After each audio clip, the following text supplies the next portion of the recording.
Many of you have heard of the Panasonic Toughbook series, and almost anyone who's heard of one has dreamt of owning one.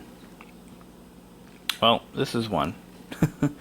But not the Toughbook that you'd see out in the battlefield or in a police cruiser. This is one of Panasonic's ruggedized notebooks, not to be confused with the Toughbooks of our childhood fantasies. This is it looks like a standard notebook.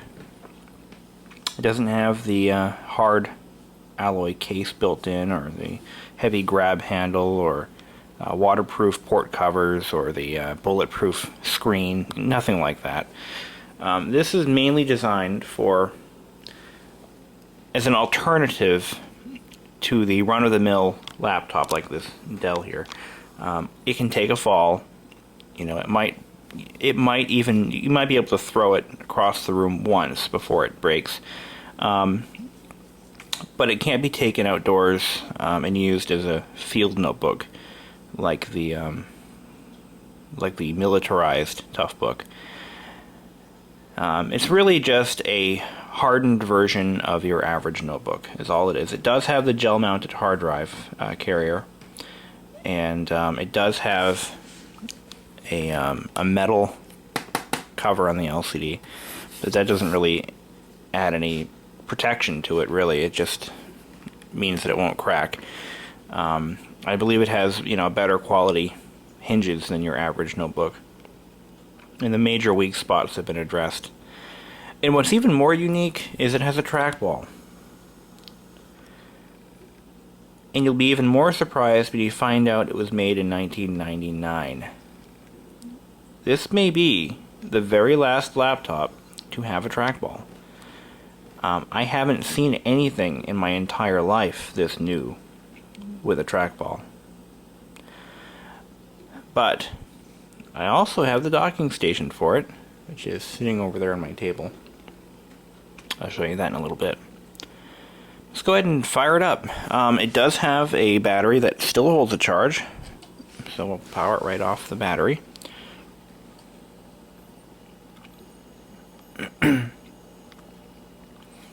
To this day, Panasonic still has two primary lines of Toughbook notebooks. They've got the ruggedized civilian grade, if you will, and they have the military spec machines, which are quite expensive.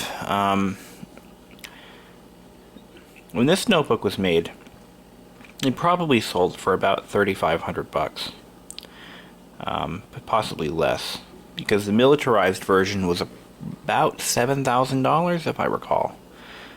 They were very expensive. Definitely not something that you'd buy on a whim. Even a machine like this, you wouldn't just, I need a new laptop. Hey, I know what I'll buy. I'll buy a Toughbook. No, this is something somebody had to really think about before they purchased, because they were still, almost $1,000 over the price of an average notebook.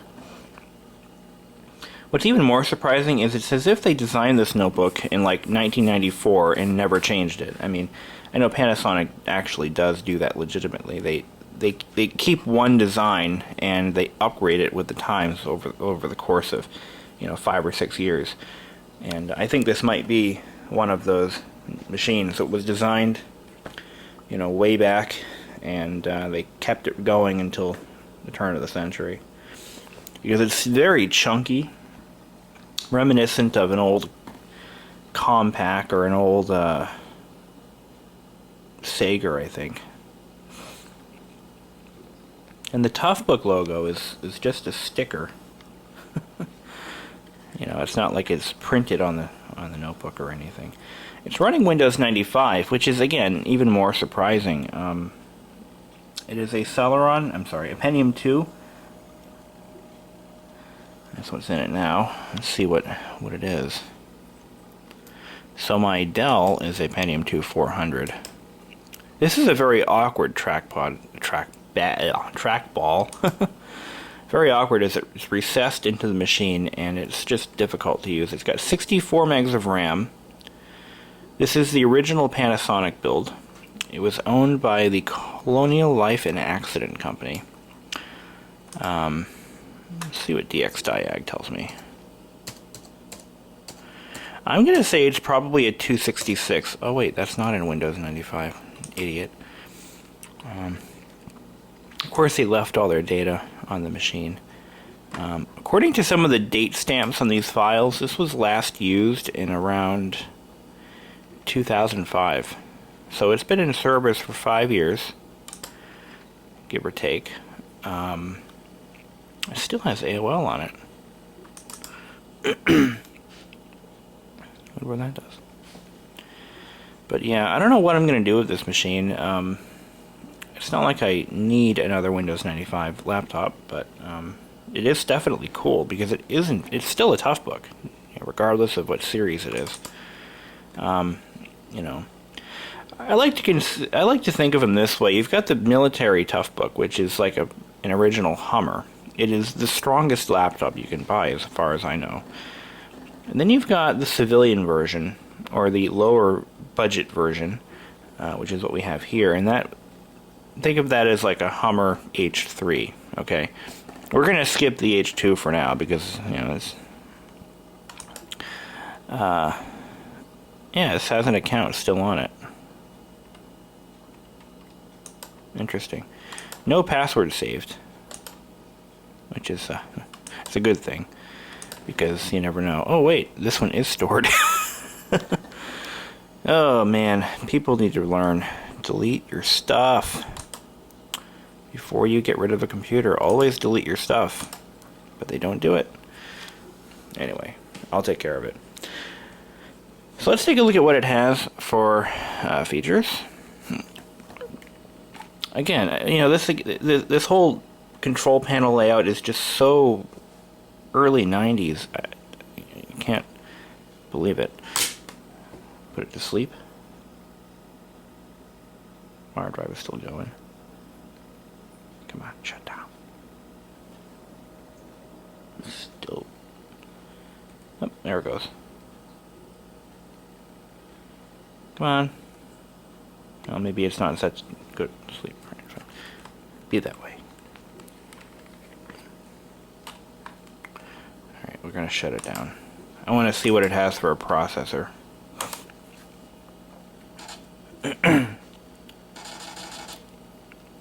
Oh, right, got a floppy drive. Oh, nice.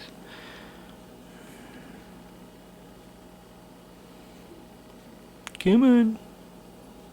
Shut down. Okay, so when we're looking at the bottom of the machine, we have over here, this is the battery cover. It's mounted on a rubber flap. And the battery is, just pull it right out. I'm not going to remove it right now, but the cover itself is made of metal, and the latch is made of metal. Here's the hard drive cover, plastic. March 10th, 1999 is the production date. The hard drive itself is mounted in a rubber or silicone buffered tray. And it's connected via cable, so it's not like a modern notebook where you pull it out and the connectors are solidly mounted to the notebook. It doesn't work that way. So I'll put this cover back on. I guess this notebook could be used for like extreme accounting or something. I don't know. Again, metal latch. This is the docking station connector. And we have probably a memory door here. And on the back, we've got exposed ports with no provisions for a port cover or door. This is the Kensington lock connector, which I believe swivels. No, this is mounted directly to the chassis. That's pretty tough. That's why they call it a Toughbook. You got one USB port. Seriously? It has USB, huh? VGA, cooling fan, parallel, and a 9-pin serial. It takes a 15-volt power supply. And on this side, we've got our CD-ROM drive, floppy drive. On the other side, we've got our PCMCAA slots, 2 of those, and a PS2 port and an infrared port. So, let's see what we got for a processor. Where's the power switch? Oh.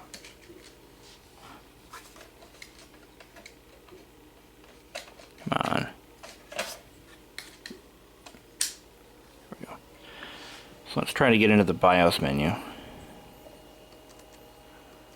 Not exactly sure what the key combination is, but we'll have to figure it out one way or the other. It's F1, F2, or escape or delete. One of those. F2. Pentium 2 266. Did I call that or what? I was right. Okay. Alright. Oh, Phoenix BIOS, okay. Coffee break password. Nice. Power management is disabled. Power switch. Hibernation suspender off, okay. Now this was made back when Windows didn't offer all that many power management features. And a lot of notebooks were designed to run with they were designed to run under DOS or Windows 3.1 in that time period, so that all of your power management settings weren't controlled by Windows, they were controlled by the machine itself. So your power meter wasn't built into Windows, it was a keystroke. It was like function, on this one it would have been function F9 would bring up a power meter. As Windows evolved, all of those features were integrated into the operating system. So this one we have all of our power settings are controlled by function keys. We've got the function F8, which is the power conservative feature. I think it brings up a menu to change the change it to 3 different power modes. See if it still works in Windows 95. Function F10 appears to be a power on off or suspend mode. Function F7 is sleep. Anyway, this actually has a Windows key, which is surprising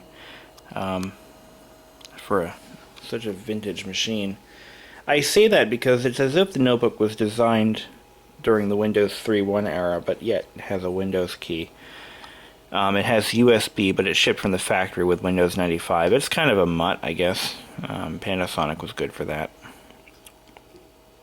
And now it's not booting. Oh, there we go. We're going. There's a lot of software I've got to take off this machine. I'm not going to rebuild it because I don't have the factory software for it. And I don't even know if Panasonic still has it for this machine. But I'm going to take McAfee virus scan off, obviously. Wait for it to start up here. So back to those built-in power feature function things.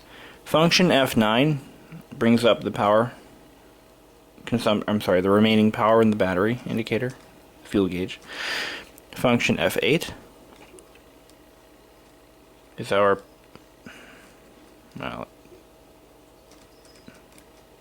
trying to get it to change modes, but it's not. Function F7 more than likely is sleep, but it's probably disabled. Function F6 power up, power down. Okay. And function F2 we have preset display brightness modes. Cool. Very cool. Oh, I just noticed there's a reset switch here on the side. It does have a 4 GB hard drive. I did figure that out. So there you are. The Toughbook CF-45 from 1999.